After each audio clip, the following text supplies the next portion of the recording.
Guillaume Perrin est arrivé, je lui laisse la place pour présenter le FONCHEN. Merci beaucoup Sophie, bonjour à toutes et à tous. Effectivement, c'est l'occasion de vous retrouver pour parler du FONCHEN qu'on a eu le plaisir de sortir il y a quelques jours déjà. On vous en parlait depuis un certain temps, on est content de le partager. Mon écran est partagé, je fais des films, c'est bon, super. Donc effectivement, vous savez que le FONCHEN, il est issu de l'approche Acté de manière générale et plus particulièrement d'Acté+, donc le nouveau programme qui fait suite à Acté 1 et Acté 2 pour continuer à accompagner les collectivités. Dans quelques mots, pour rappeler ce qu'est Acté, avant de vous présenter également les programmes toujours en cours jusqu'à la fin de l'année et chaîne plus en particulier. Et Sophie sera là pour répondre après aux questions, puisque c'est un travail d'équipe qu'a Sophie a parfaitement commandé. Et je suis connectée sur le chat au nom de Joséphine Chéreau. On a des petits soucis techniques d'ordinateur. On est là en tout cas, et on arrive toujours. Peut-être quelques mots déjà sur le programme Acté. Alors, je vais juste... Non, c'est aussi Delphine Fac, je crois, qui est connectée. Je te laisse couper peut-être les micros si tu peux. Au niveau du son, pensez bien à couper vos micros, s'il vous plaît, pour éviter des échos. Le programme Acté, en quelques mots, c'est un programme qui vise à accompagner la rénovation énergétique du bâti tertiaire public des collectivités, plus particulièrement. Et donc, on est structuré avec deux branches principales. Une branche pour accompagner intellectuellement l'intelligence territoriale qui se déploie, très concrètement des cahiers des charges, des guides, des webinaires, des outils numériques qui permettent effectivement d'avoir la vision de son patrimoine et la manière d'agir et comment choisir, comment prioriser.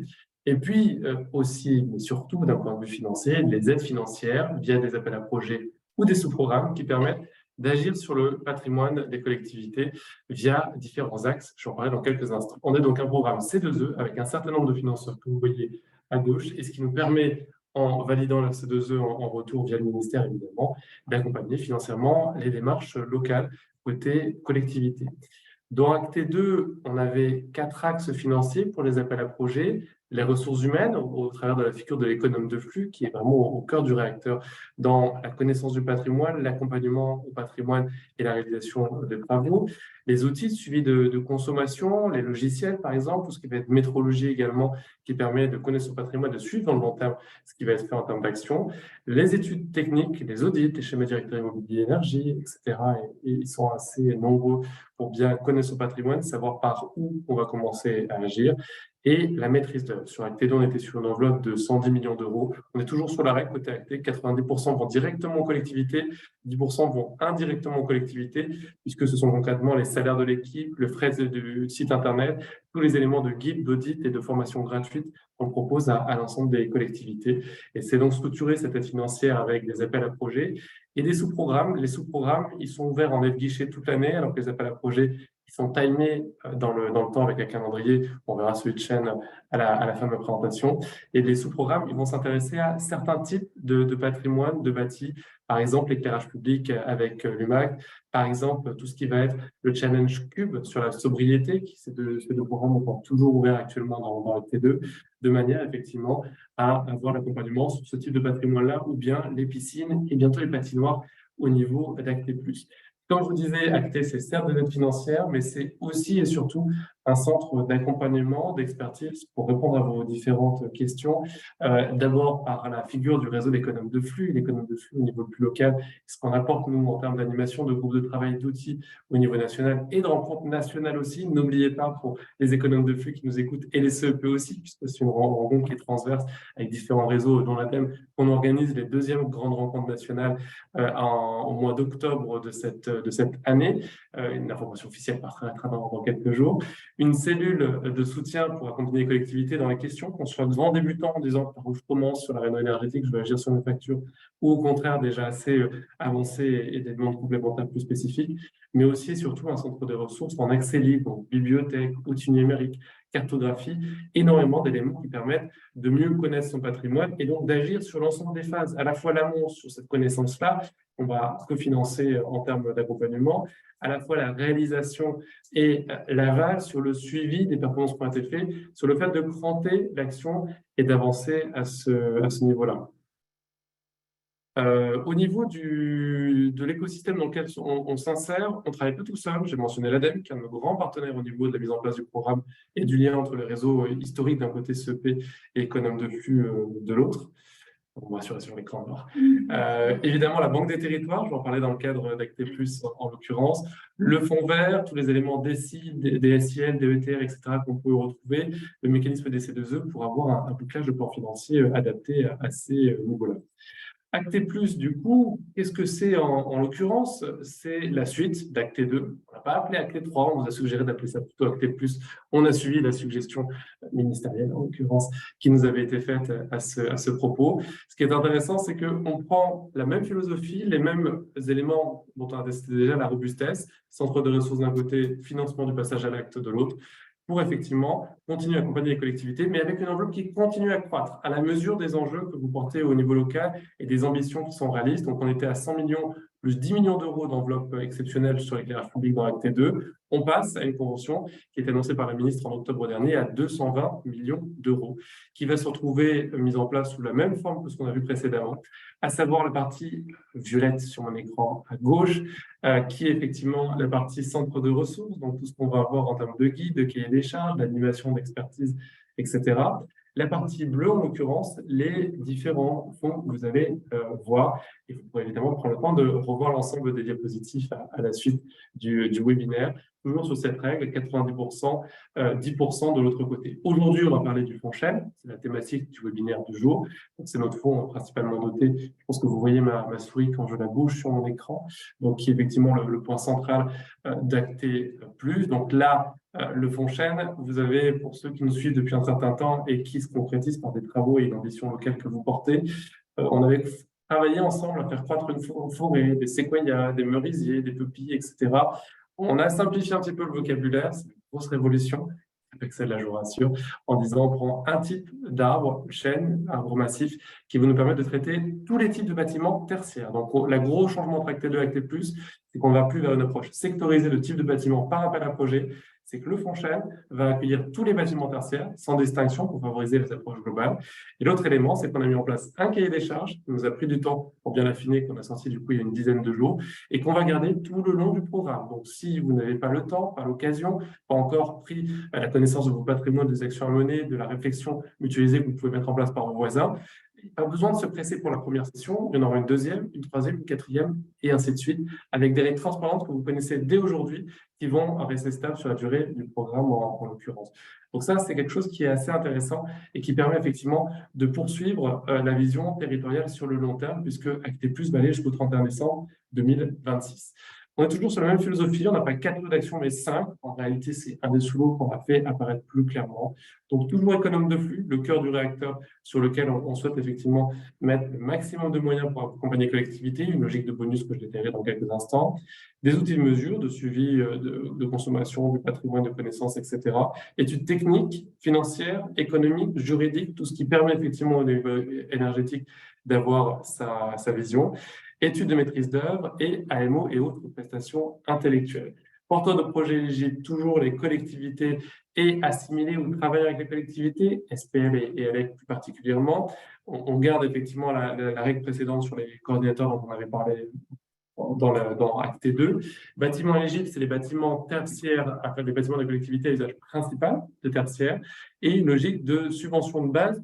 On va augmenter, bonifier avec un certain nombre de bonus. Donc, effectivement, les différents bonus permettent de monter jusqu'à 80% de taux d'aide. Les bonus, c'est les points sur lesquels on souhaite mettre l'accent plus particulièrement par rapport à des remontées de terrain que vous avez faites en disant il faut qu'on ait une dynamique plus forte sur tel et tel sujet par rapport effectivement à ce qu'on voit aussi au niveau national de la trajectoire à voir, des critères tertiaires, mais pas uniquement. Et donc, effectivement, des études qu'on trouve extrêmement structurantes, je pense au schéma directeur immobilier énergie, on va chercher à les bonifier et donc permettre d'augmenter le taux d'aide pour pousser à la réalisation. La pérennisation des postes, des économes de flux, c'est un sujet. On a une étude, une grande étude en cours, on communiquera dessus à la rentrée. On travaille notamment avec notre réseau CART, SEB et l'ensemble des facilitateurs locaux de la rénovation énergétique, l'établissement de santé que j'ai pu voir passer également, les CTES plus spécifiquement, pour savoir comment pérenniser le modèle. Et d'ores et déjà, pour les collectivités qui s'engagent dans la pérennisation, on donne un bonus. Un autre bonus intéressant aussi, c'est l'actualité très forte, médiatique, autour des écoles. Comment, effectivement, on aide la réalisation, la rénovation du bâti scolaire dans son ensemble.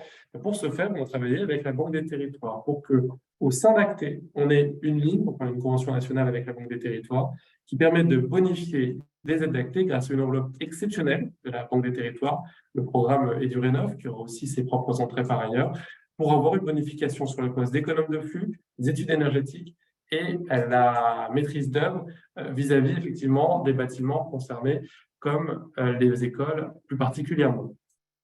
En ressources humaines, en termes de bonification, on a beaucoup travaillé, comme je le disais, avec un taux d'aide minimum, qui est le même pour tout le monde, quel que soit le type de contrat, qu'on va augmenter, notamment lorsqu'il y a une recherche, une volonté de la collectivité de pérenniser ce poste-là, soit parce qu'il y a déjà eu des CDD précédemment, soit effectivement parce qu'il y a une dynamique autour des postes à ce niveau-là.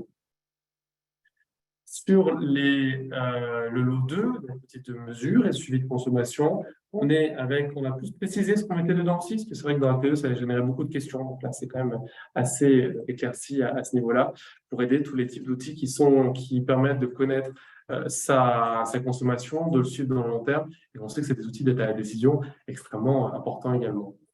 Sur le lot 3, études énergétiques, même approche, études techniques et financières notamment, études interactives par exemple qu'on peut trouver. On regarde toujours des frontières assez fortes avec d'autres types d'études qu'on ne peut pas aider.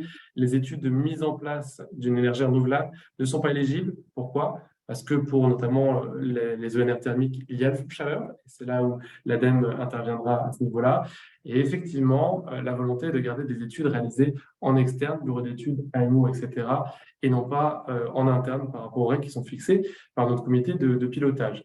Les études qu'on souhaite bonifier sont de deux types, les schémas directeurs immobilier énergie, j'ai pu vous le citer tout à l'heure, et deuxième élément, c'est l'approche des études de décarbonation, notamment changement de chauffe-eau fuel, décarbonation un petit peu plus large à l'échelle du bâtiment, et évidemment aussi au niveau des communes dans les territoires ultramarins. On connaît les spécificités je ralentis. Merci pour votre alerte. On connaît les spécificités, en effet, ces territoires ultramarins dans le contexte géographique qui est le leur, une forte carbonation, utilisation des outils carbonés à ce niveau-là. Donc, d'où l'intérêt de bonifier et d'accompagner plus facilement la mise en place d'un écosystème passant à l'acte au niveau de la rénovation énergétique du tertiaire. Et le lot 4, en l'occurrence, on est toujours sur la maîtrise d'œuvre. Il s'agissait effectivement d'une spécificité Acté 2, pour ceux qui ne suivent pas depuis Acté en l'occurrence, de manière à faire mettre déjà un pas dans la réalisation de différents travaux pour avancer sur la vision étude, passage à l'acte et réalisation ensuite. La maîtrise d'œuvre, on avait fait une règle un petit peu originale, on va le dire comme ça, dans l'Acté 2, à savoir relier la maîtrise d'œuvre au nombre d'études qui a été réalisées. On a souhaité simplifier cette règle-là, c'est peut-être une des révolutions dans les tableaux d'aide qu'on a présentés précédemment, à mettre un taux d'aide visible, une règle de 3 extrêmement simple, de forfaitaire, en l'occurrence de 35 € mètre carré chaune par bâtiment, pour que ce soit visible par tout le monde à ces niveaux-là. Ce qui est intéressant aussi, c'est que, hormis le lot 4 lié à la maîtrise d'œuvre, l'ensemble des lots est déplafonné aussi. Donc, on a ouvert très fortement ce qui pouvait se faire au niveau d'Acté Plus par rapport à Acté 2 pour tenir compte de la dynamique locale que vous portez. Et enfin, le dernier lot, comme je vous disais, on a reséparé bien les prestations pour que ce soit plus clair. Donc, le cinquième, le lot AMO et haute prestation intellectuelle. Là, c'est vraiment tous les types d'AMO, d'accompagnateurs que vous pouvez trouver dans le réseau des bureaux d'études locaux, nationaux qui peuvent vous accompagner, y compris des prestations de sensibilisation. Donc, on rentre dans la sobriété aussi, plus au sens premier du terme, plus que le sens médiatique qu'on lui donne aujourd'hui, pour effectivement avoir les éléments permettant de connaître son patrimoine, sa consommation et la sensibilité des utilisateurs apportée au niveau effectivement le plus local de l'usage du bâtiment en tant que tel. Quand et comment candidater? Je vois que les questions sont nombreuses, je vais faire en sorte de les reprendre et je passerai la main à mes collègues Sophie après pour poursuivre. Quand et comment candidater? Bien, comme je vous l'ai dit, c'est quelque chose d'assez nouveau qu'on a choisi de faire par rapport à T2, à savoir non pas un appel à projet ou deux par type de bâtiment, mais bien un appel à projet pour tous les types de bâtiments, chaîne en l'occurrence, le fonds chaîne en l'occurrence, et plusieurs sessions sur le même cahier des charges.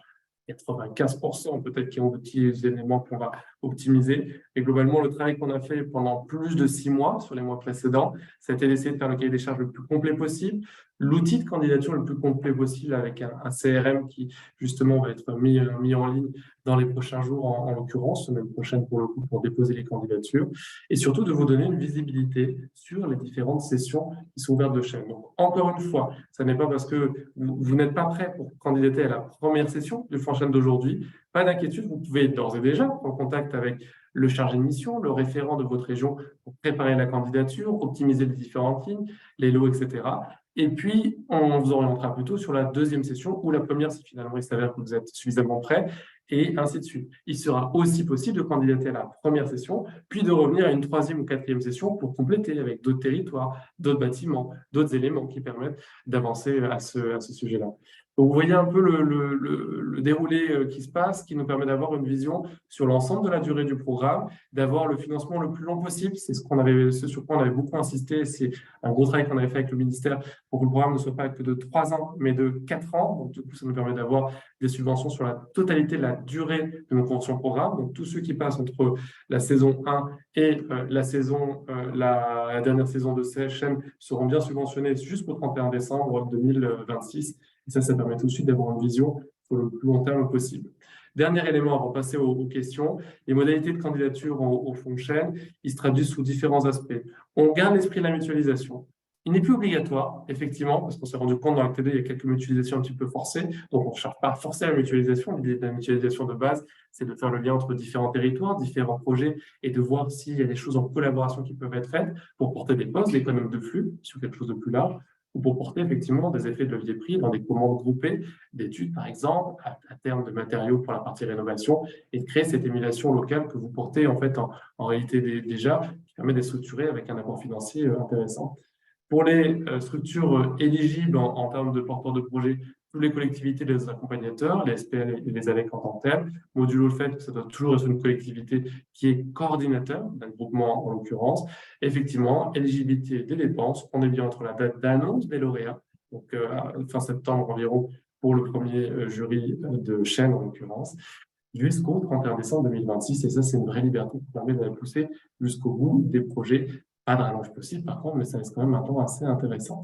Et donc, vous avez le portail de candidature en ligne donc la semaine prochaine, en l'occurrence, qui permettra de remplir des données plus rapidement sur son portail de candidature. Ça va nous servir après, vous l'avez vécu, pour certains d'entre vous qui êtes lauréats Acte 2, aussi d'avoir la convention, toutes les données, etc., avec une interface unique. Ça fait gagner du temps, je pense, administratif à tout le monde, c'est toujours intéressant.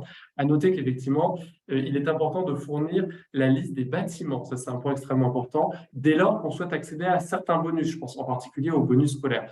Évidemment, pour les autres cas, en revanche, sur les études de manière plus générale, on peut se contenter de bâtiments génériques. Mais si vous voulez être éligible à certains bonus, il nous faut la liste, le nom précis des bâtiments qui vont candidater à chaîne dans son déploiement. Je pense qu'on arrive au bout de cette présentation, Sophie. Alors, peut-être si un dernier point qui me tient beaucoup à cœur, puisqu'en ce moment, sur Acte 2, on travaille beaucoup sur l'optimisation des dossiers, Acte 2 qui sont en cours et qui se terminent dans à peine 6 mois aujourd'hui. Donc, ça arrive très vite. Et ce qui est extrêmement important, et ça, c'est une mission qui nous est donnée par le CODIR et le comité de pilotage de notre programme en l'occurrence, c'est de s'assurer qu'effectivement, on n'est pas des dossiers Acte 2 qui ne vont pas au bout de leur projet et qui candidatent tout de suite sur du Acte Plus en l'occurrence.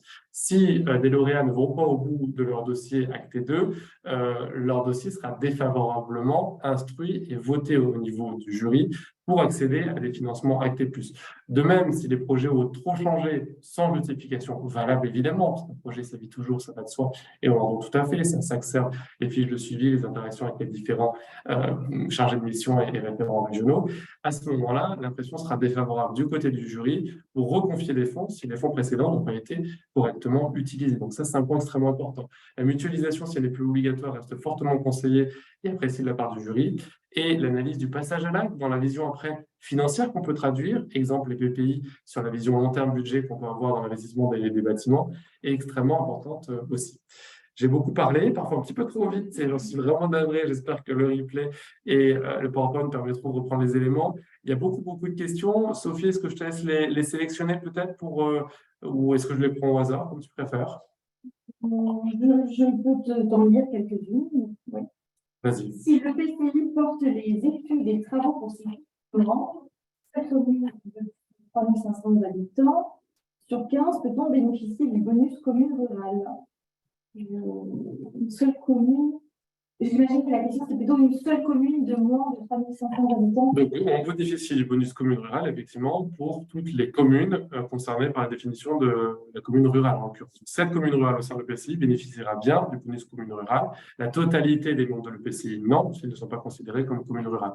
Oui, et c'est bien pour ça que lors de la phase candidature, on demande, pour chaque étude bénéficiant d'un bonus, on demande le bâtiment exact avec le nom du propriétaire, donc la commune, et si on détecte que la commune est une commune rurale, le bonus s'appliquera sur l'étude qui concerne le bâtiment propriété de la commune rurale, même si la commune rurale n'est pas signataire d'acté, de chaîne, mais accompagnée par son EPCI qui, lui, est membre de la convention. Absolument. Est-il possible... Excusez-moi, je réactive mon micro juste 2 secondes pour juste vous dire qu'on vous entend très mal au niveau du son. Merci pour votre alerte. Merci. Oui. Question suivante. Est-il possible de bénéficier de chaînes si un projet de SDIE a été lauréat de Schémacté en 2022? Vous êtes bien aidé, effectivement. Vous êtes aidé pour la réalisation de schéma directeur immobilier énergie dans le cadre de Schémacté en 2022. Si ce schéma directeur immobilier énergie vous dit que ce serait intéressant de poursuivre par des audits plus spécifiques sur certains bâtiments, vous dit que ce serait intéressant de travailler sur des dynamiques de mouvement d'achat, de maîtrise d'œuvre, des choses comme ça, oui, ces prestations qui n'ont pas été prises en compte par Schémacté seront bien prises en compte au niveau de chaîne. Et ce sera même un élément plutôt intéressant, vu du jury, de se dire que vous avez eu une démarche de structuration par un schéma directeur immobilier énergie pour effectivement aller vers plus loin de la réalisation de travaux qu'on pourra accompagner jusque dans la limite évidemment de nos postes éligibles. Oui. En revanche, des actions déjà financées dans Schémacté ne pourront pas être financées de nouveau dans chaîne, ça c'est sûr. Et si le SDE n'a pas pu être terminé et n'a pas pu bénéficier des fonds Schémacté, il faudra bien justifier dans la candidature les raisons pour lesquelles l'action n'a pas pu être réalisée dans Acté 2 et sollicite une aide sur Acté+. Ouais, ça, c'est vraiment important. Ça, c'est la commande extrêmement forte du jury. Tout programme C2E, et l'autre n'échappe pas à la règle, mais tout programme de financement de manière générale génère ça parfois des reliquats qui viennent de projets qui ont bougé. On peut expliquer une partie de ces reliquats parce que tout projet bouge et vit sa vie, c'est tout à fait normal. On a tous été sur le terrain, on sait à quoi ça ressemble et c'est normal que ça soit optimisé. Par contre, c'est délicat à défendre lorsqu'on n'a pas d'informations sur ces raisons-là, lorsqu'on apprend les informations beaucoup trop tard, lorsqu'il n'y a pas d'explication parfois du tout, lorsqu'on représente un nouveau dossier en jury, une collectivité effectivement qui ne coche pas ces cases-là, pardonnez-moi, c'est difficile de le redéfendre une nouvelle demande de subvention à ce niveau-là. Donc, c'est vraiment important d'arriver au bout de son projet Acté 2, d'avoir le maximum d'investissement à réaliser au niveau des postes qu'on a aidés et après du taux de passage à l'acte pour avoir effectivement un financement en chaîne qui soit au niveau et vous permettre de continuer vos actions. On a plusieurs questions sur les CDI déjà en poste non financés. Est-ce que vous pourrez expliquer la raison, Guillaume ? Pour les CDI, alors en fait, elle est simple. Un programme C2E, et de manière générale, c'est la philosophie de beaucoup d'aides, il aide effectivement la réalisation d'actions nouvelles. Il aide effectivement le déploiement de nouvelles actions qui permettent d'acter, c'est aider le passage à l'acte en l'occurrence, mais on le retrouve sur tous les programmes C2E. Et en effet, ceux qui ont fait le choix vertueux de mettre en place un CDI dès le départ, vu du côté du ministère, et je relais l'analyse qui en a été faite, c'était de dire qu'il n'y a pas eu, si le poste a été créé en CDI dès le départ, c'est que la collectivité, l'entité qui l'a porté de manière générale, avait un plan d'affaires développé pour porter ce CDI sur du long terme, sans attendre de nouveaux programmes hypothétiques, Acté+, et Fonchaine en l'occurrence, pour le déployer. Donc, c'est qu'elle n'a pas besoin d'être publique puisqu'elle a investi dès le départ, et c'est un comportement très vertueux, pour déployer ce poste sur du long terme. Donc, nos bailleurs de fonds n'ont pas souhaité effectivement favoriser le refinancement d'un CDI déjà en poste. Et donc, on reste au CDD qui passe en CDI ou aux créations de nouveaux CDD ou aux créations de nouveaux CDI, pour le dire de manière très synthétique par rapport au slide que j'ai pu vous présenter. Et pour répondre à une question, un économe de flux en CDD qui passerait en CDI au cours du programme pourra bien bénéficier du bonus lors de la saison suivante. Il pourra déclarer qu'il est passé en CDI et obtiendra les fonds nécessaires à son changement de statut. Ensuite, on nous demande s'il est possible de financer des missions de maîtrise d'œuvre pour la mise en place de solaire photovoltaïque en autoconsommation sur des bâtiments publics. C'est une très bonne question. Alors, cette consommation, c'est un sujet. Est-ce que c'est de l'efficacité énergétique ou est-ce que c'est de l'ENR? Le sujet n'est pas encore officiellement traité par le ministère, mais vous touchez là une ligne en fait assez complexe à défendre auprès du ministère, de partage entre qu'est-ce qui relève des dispositifs ENR classiques, fonds chaleur, dispositifs creux, appels d'offres, etc., versus des dispositifs efficacité énergétique, donc les programmes C2E, donc les C2E. C'est une difficulté effectivement qui est difficile d'avoir. Études photovoltaïques en tant que telles, non. Études autoconsommation au sens large du terme. Le sujet n'est pas officiellement tranché encore par le ministère, donc je préfère réserver ma réponse. Comment le FONCHED s'articule-t-il avec le dispositif Intracting de la Banque des Territoires? L'intracting alors il y a dessus. L'intracting pour nous c'est une étude comme toute étude, donc du coup elle est finançable par le FONCHED, elle est finançable aussi par la Banque des Territoires. Donc là du coup localement très concrètement, quand on va avoir un dossier de ce type-là, on a la Banque des Territoires qui fait partie de notre comité de pilotage, qui va appeler sa PF en disant qui prend entre Acté ou le FONCHED ou bien effectivement la Banque des Territoires. Et donc l'étude sera financée. Ça va juste varier selon la disponibilité financière de la direction régionale de la Banque des Territoires notamment et de la dynamique d'équilibre qu'on a au niveau de notre budget. Mais c'est dans les études qu'on favorise et qu'on encourage, puisqu'effectivement, on trouve que c'est un dispositif très vertueux, proposé par la Banque des Territoires, qui peut être proposé par d'autres banques aussi, cas échéant, et qu'on souhaite encourager dans la vision long terme de l'engagement financier.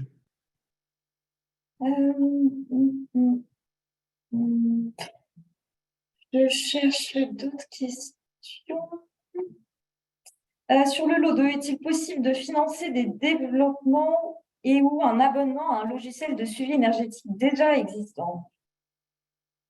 Alors, on a cette question, et là, la réponse m'échappe, Sophie. Je crois que ça... On la réserve, cette réponse-là, effectivement. Je sais que c'était un débat et je voyais l'équilibre des avantages et inconvénients, mais on vérifie ça pour vous dire par chat. J'avais vu une question s'y passer en disant est-ce qu'on peut candidater qu'à un seul des lots? La réponse est oui, ça dépend de votre projet. Notre vision, et ça a toujours été la vision actée, c'est que les 4 lots, 5 lots maintenant, parce qu'on en a séparé un pour être plus clair, sont les pièces essentielles d'un puzzle qui, une fois assemblé, permet de dire bon, c'est bon, j'ai la vision de mon bâtiment, je sais vers où je vais, donc j'avance. Si vous avez déjà fait des études, si vous avez déjà un poste d'économe de flux ou de CEP qui remplit des fonctions analogues, si vous avez juste besoin en fait d'une aide sur une partie maîtrise d'œuvre en l'occurrence, ou s'il y a eu besoin d'une aide d'un nouvel outil de suivi de consommation ou d'éléments de métrologie, à ce moment-là, on vient compléter. Mais le but n'est pas de refinancer. On est vraiment pragmatique, encore une fois, et on s'inspire de ce qui est fait au terrain. S'il y a des choses qui sont faites, qu'on n'a besoin que d'une ligne, on aidera que cette ligne-là. Montrez-nous juste du côté instruction que les autres lignes sont bien remplies et que votre démarche est bien complète au sens acté du terme.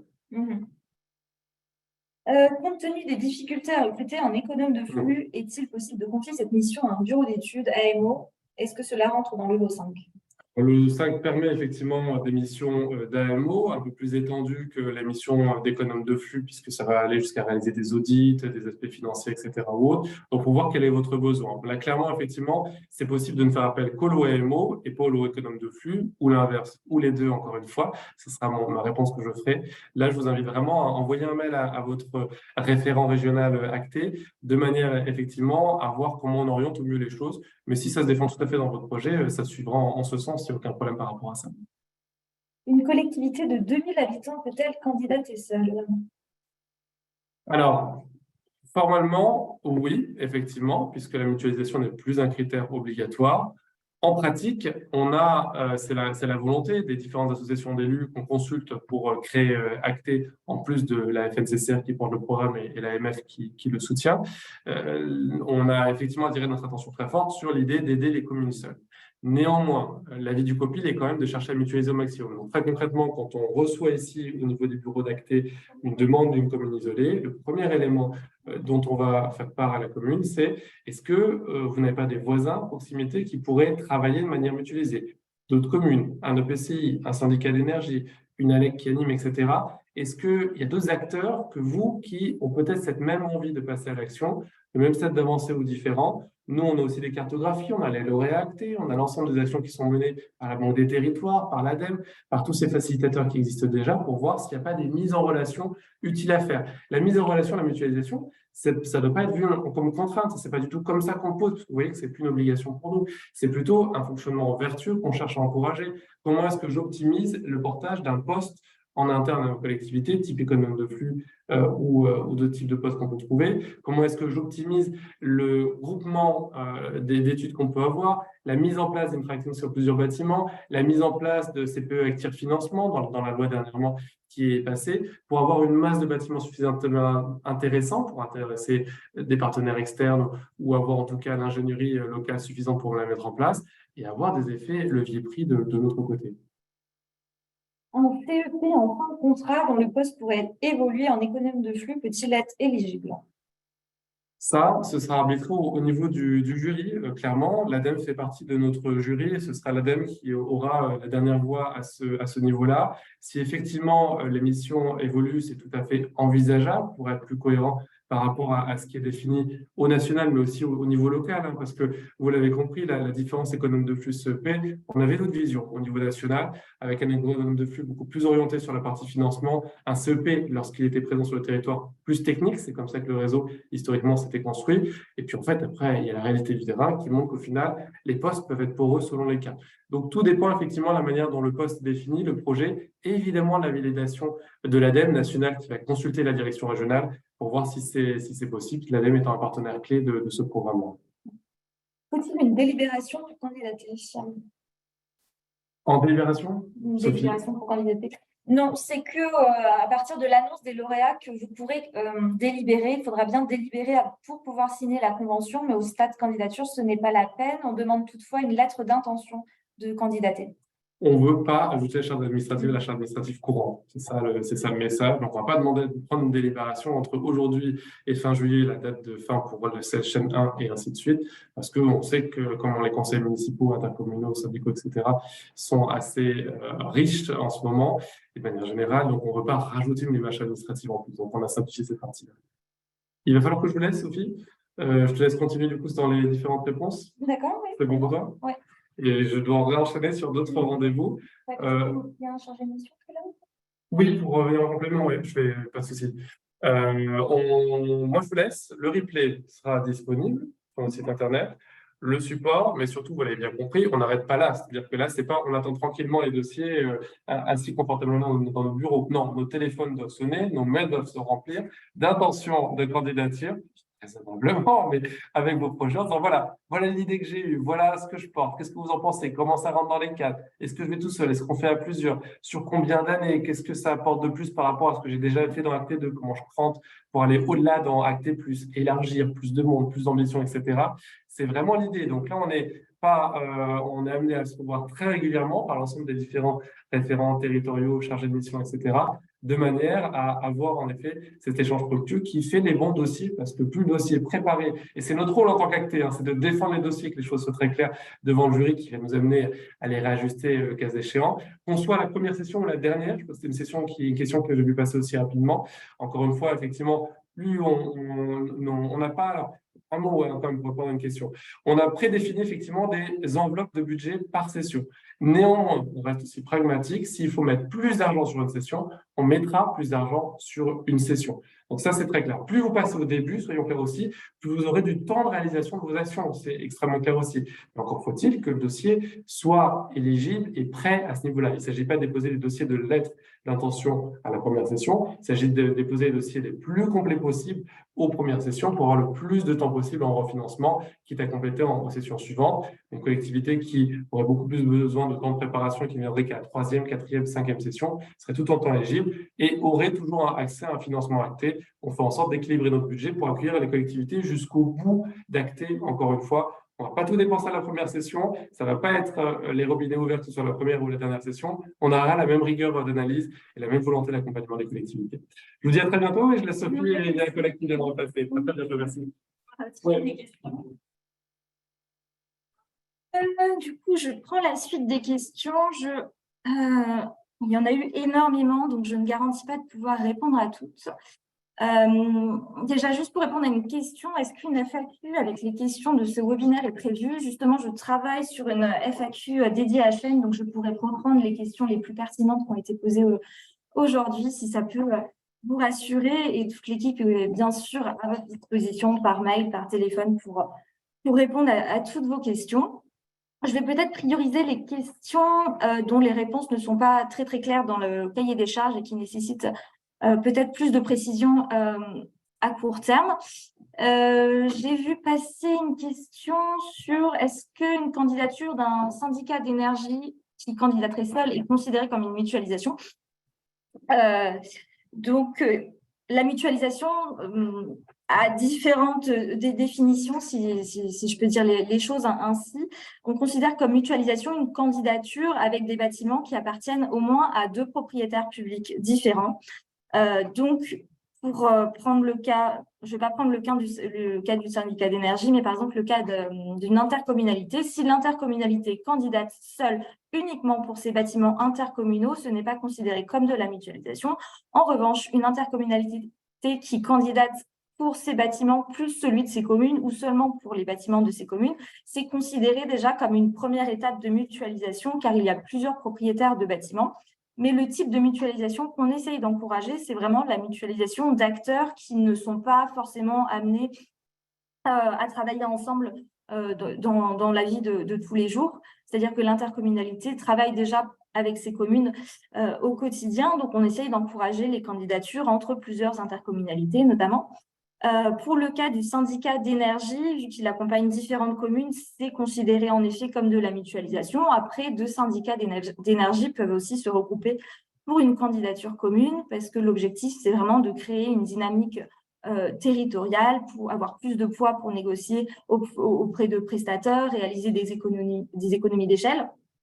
L'intérêt aussi de la mutualisation, c'est de pouvoir mutualiser des postes d'économes de flux et par exemple pouvoir spécialiser certains économes de flux sur certaines thématiques et il y aurait plusieurs économes de flux à l'échelle du groupement qui pourraient intervenir sur leurs thématiques sur lesquelles ils auraient pu se spécialiser.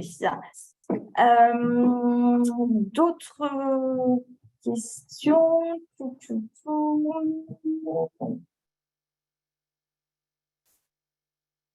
Est-il possible de bénéficier de financement pour une étude AMO, puis dans une session ultérieure du financement pour les études de maîtrise d'œuvre du même projet? Oui, tout à fait. En fait, à chaque saison à chaque nouvelle saison du cahier d'ACTE, vous pouvez candidater pour des nouvelles actions, même si c'est sur un même bâtiment. Et je ne sais pas si la question est passée, mais je l'anticipe. Si jamais l'étude aurait coûté plus cher que prévu, donc plus cher que ce que vous auriez estimé lors de la phase candidature, c'est possible à la saison d'après de demander un complément de financement pour cette étude. Voilà. J'ai ma collègue Nandi qui m'a rejoint. Peut-être que tu peux faire le tri dans les questions et me dire les questions que tu vois passer les plus pertinentes. Ouais. Sinon, peut-on dire un mot sur les conventions pensées? Est-ce qu'une ouverture possible au secteur médico-social autonome et privé est possible? En effet, pour ceux qui connaissaient les conventions pensées qu'on avait mises en place dans Acte 1 et Acte 2, on avait des sous-programmes spécifiques dédiés au secteur de la santé avec des cofinancements des ARS locaux. Du coup, comme j'ai déjà pu répondre dans le chat, les établissements de santé ne sont pas éligibles à Chaîne en dehors des établissements qui sont rattachés à une collectivité territoriale. En revanche, on est en train de réfléchir à mettre en place des conventions au niveau régional pour pouvoir continuer à accompagner le secteur médical qui est quand même un secteur qui nous tient à cœur, mais qui n'est pas notre cible initiale, parce que pour rappeler, ACTE, ça signifie Action des collectivités territoriales pour l'efficacité énergétique. Donc, à la base, ce n'est pas notre public cible, mais par extension, tous les établissements rattachés au public, on essaye de pouvoir les accompagner également. Ouais. J'ai une autre question également, c'est Le financement était-il cumulable avec d'autres fonds libéraux, départements ou autres? Oui, les fonds actés sont cumulables avec d'autres fonds, à savoir que c'est au lauréat, pardon, ensuite de respecter une règle des finances publiques qui dit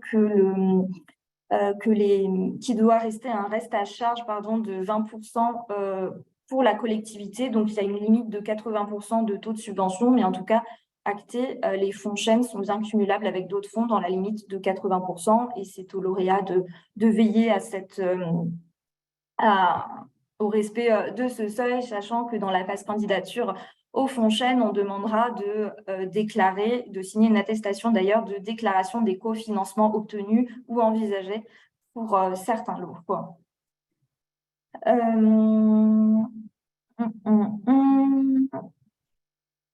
On a également une autre question. Une question, donc, dans le cahier des charges, la période d'éligibilité des dépenses court de la date de publication du lauréat, par conséquent, l'acceptation de son dossier par le jury jusqu'au 31 décembre 2020.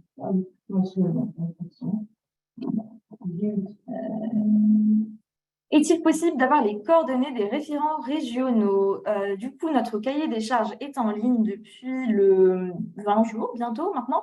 Donc, vous allez sur le site acté et il y a un onglet appel à projet en cours, je ne sais plus exactement, avec un onglet fonds chaîne. Donc, le cahier des charges est disponible. On l'a découpé en 3 parties pour que ça soit plus simple. Une première partie plus générique, une deuxième partie qui détaille les lots, et une troisième partie annexe avec notamment la liste des référents régionaux que vous pouvez contacter pour avoir un appui pour candidater, notamment pouvoir peut-être vous mettre en relation avec d'autres collectivités qui souhaiteraient candidater et favoriser des mutualisations.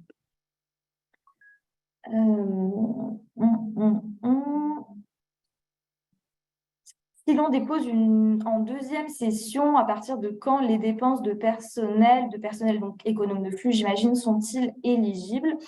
Ça, c'est encore quelque chose à affiner. A priori, ça serait à partir de la date de sortie du cahier, date de sortie du cahier des charges, non, parce que ça sera le même cahier des charges. C'est quelque chose qui reste encore à affiner pour être tout à fait transparent. En tout cas, ça ne sera pas... si les économes de flux sont embauchés dès maintenant, on vous conseille de candidater à la saison 1, même si vous n'avez pas d'autres postes de dépenses pour l'instant, même si vous candidatez pour un économe de flux, n'hésitez pas à candidater dès la saison 1, donc dès maintenant. J'ai une question. La question, c'est qu'est-ce que l'AMU précisément? Assistance à maîtrise d'usage, c'est un prestataire externe qui va pouvoir vous accompagner pour avoir un usage plus vertueux, plus sobre de votre bâtiment. Je crois que c'est ça. Ouais.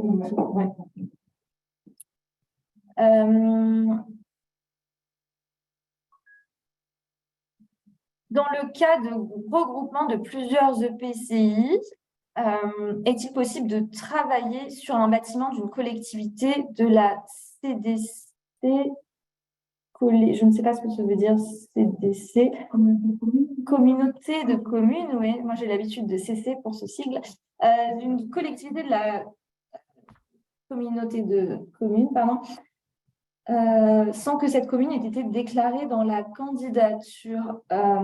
Oui, tout à fait. En fait, vous déclarez un poste d'économe de flux.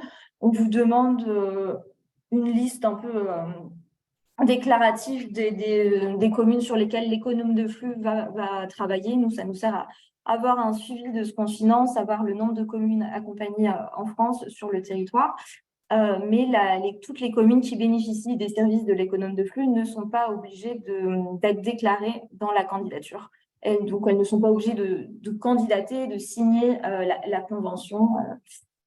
Pas d'obligation. Alors, on me demande, pardon, on dit que je prends une question. Vous avez dû voir dans la phase candidature qu'on impose que les audits énergétiques abordent un volet confort d'été et qualité de l'air intérieur.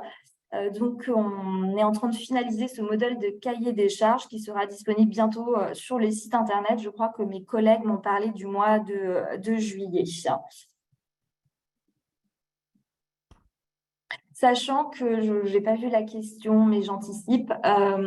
Si jamais les volets qualité de l'air intérieur et confort d'été ont déjà été traités par ailleurs ou font l'objet d'une étude complémentaire, ça sera possible de préciser dans la phase candidature, enfin en tout cas au moment de l'appel de fonds, du moins, que ces volets ont été traités ultérieurement et du coup ne sont pas retraités dans l'audit énergétique en cours. Les postes d'économe de flux pour des groupements hospitaliers ne seront donc pas prolongés. À l'heure actuelle, comme j'ai déjà dit, on est en réflexion sur le devenir de l'accompagnement qu'on aura pour la santé. Donc, c'est quelque chose sur lequel on est en train de réfléchir, notamment en partenariat avec l'ANAP. Donc, on a bien ce sujet en tête et vous aurez les informations quand on en saura plus.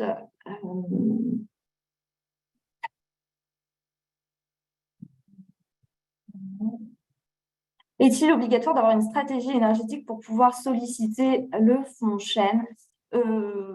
Non, pas forcément, non, parce qu'on accompagne tout type de collectivités, tout type de communes, même celles qui n'ont pas les moyens en interne de s'être dotées jusqu'à présent d'une stratégie énergétique.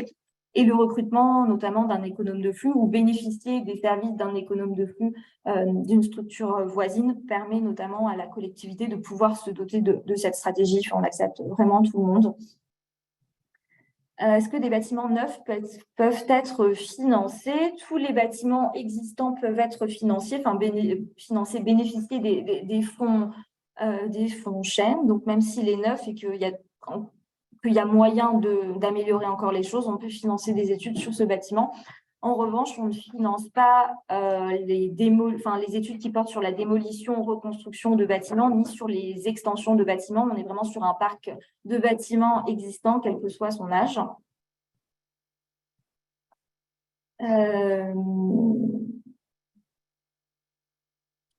Concernant les logements communaux et bâtiments mixtes, je vois qu'il y a eu des questions. Les bâtiments communaux ne sont pas éligibles à Chêne. En revanche, les bâtiments mixtes, c'est-à-dire bâtiments tertiaires comprenant des logements communaux, sont bien éligibles, à condition qu'il y ait du coup au moins une partie tertiaire de ce bâtiment. Donc, pour reprendre l'exemple qu'on m'a donné, la mairie au rez-de-chaussée et un logement au premier étage, c'est bien éligible. Il y a également une question sur la question de la date d'éligibilité des dépenses selon les phases de candidature. Donc, concrètement, si on a un lauréat qui ne candidate pas à la phase 1, donc là en juillet, lorsqu'il candidatera, par exemple, en novembre ou plus tard, on est bien d'accord que l'éligibilité des dépenses se fera à partir du moment où on a la notification de lauréat. Exactement, oui. Oui, l'éligibilité des dépenses, c'est toujours entre la date d'annonce des lauréats, donc la date d'annonce de ceux qui candidatent à chaîne 1, la date d'annonce des lauréats à chaîne 1, les dépenses sont éligibles à partir de la date d'annonce des lauréats, donc c'est fin septembre. Pour chaîne 2, les dépenses de chaîne 2 sont éligibles à partir de la date la date d'annonce des lauréats chaîne 2, et ça sera comme ça pour toutes les sessions.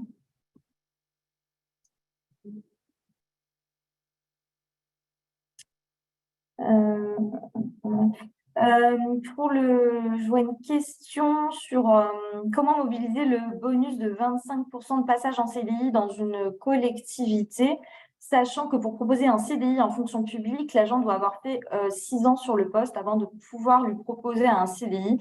Du coup, je précise que ce bonus de 25% de CDI marche aussi pour la titularisation. Donc, si vous embauchez un titulaire, c'est éligible au bonus. Et ce bonus de 25% sur les CDI s'applique aussi aux ALEC, donc pas que aux collectivités territoriales. C'est vrai que le passage en CDI se porte moins est moins pertinent peut-être pour les collectivités territoriales. En revanche, il correspond au cas des ALEC qui peuvent embaucher en CDD et puis passer en CDI.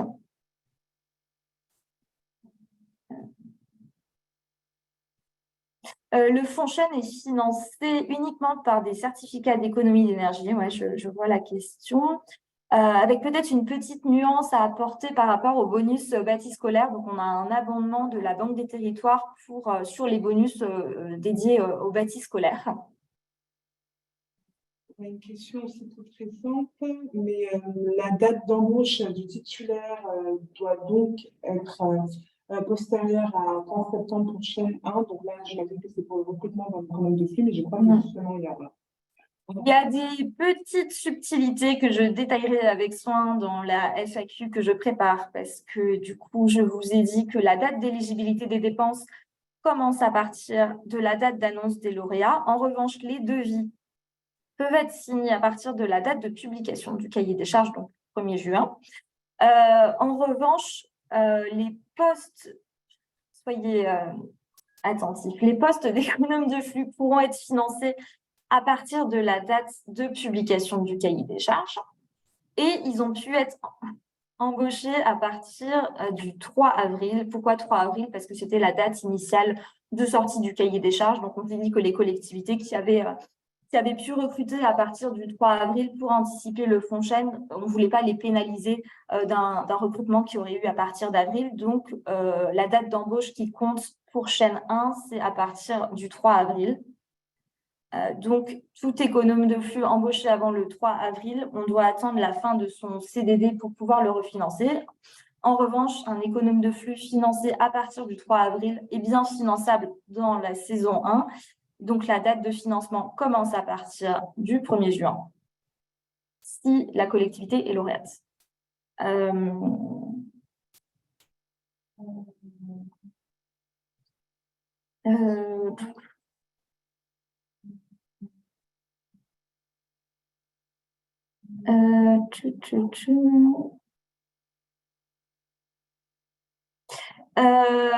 Non, il n'y a pas de plafond sur les demandes d'aide.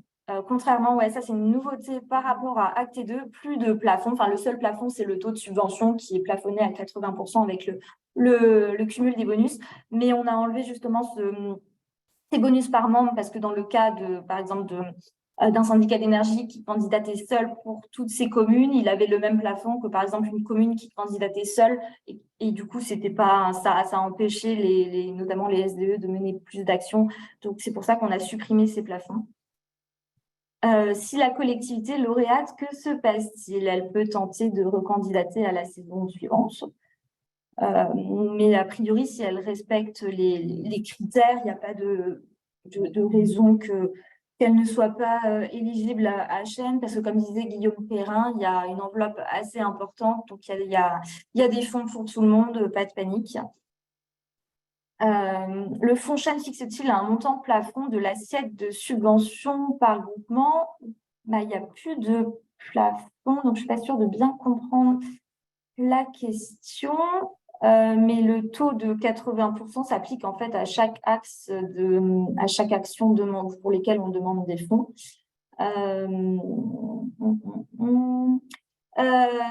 Oui, il y aura bien sûr une FAQ, comme je l'ai déjà dit, qui sera mise en ligne prochainement et je reprendrai bien sûr les questions qui ont été posées dans ce webinaire parce que c'est vrai que les questions fusent et que c'est compliqué de répondre à tout le monde et que je vois qu'il est déjà 15h59.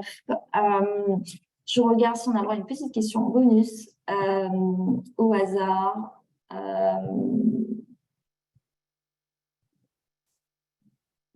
Votre correspondance régionale n'a pas encore eu le temps de vous répondre. Ne vous inquiétez pas, on répond toujours aux lauréats et n'hésitez pas peut-être à relancer si besoin. Je vais malheureusement devoir clôturer ce webinaire parce que l'heure est arrivée à sa fin. En tout cas, je garde bien toutes les questions qui ont été posées. J'y répondrai dans le cadre d'une FAQ. Ce webinaire sera disponible en replay en ligne et vos correspondants régionaux sont là pour vous répondre le plus rapidement possible. On fait ce qu'on peut. Voilà, s'il y a d'autres questions, n'hésitez pas à nous contacter. J'espère qu'on a pu répondre quand même à un certain nombre de questions. Le cahier des charges est quand même assez bien détaillé normalement et la FAQ viendra encore plus détaillée. Et le portail de candidature sera en ligne la semaine prochaine, donc vous aurez peut-être moins de questions une fois que vous verrez ce qu'on vous demande concrètement dans la phase candidature, sachant que dans l'annexe 8, donc la dernière annexe du cahier des charges, de la 3e partie du cahier des charges, il y a déjà une liste d'informations que vous pouvez commencer à préparer pour anticiper votre candidature sur la plateforme, sur le portail dès qu'il sera disponible en ligne. Bon, et ben, je vous souhaite à tous une bonne journée. Bon courage pour monter votre dossier de candidature et puis je vous dis à très bientôt. Merci, au revoir. Au revoir. Merci.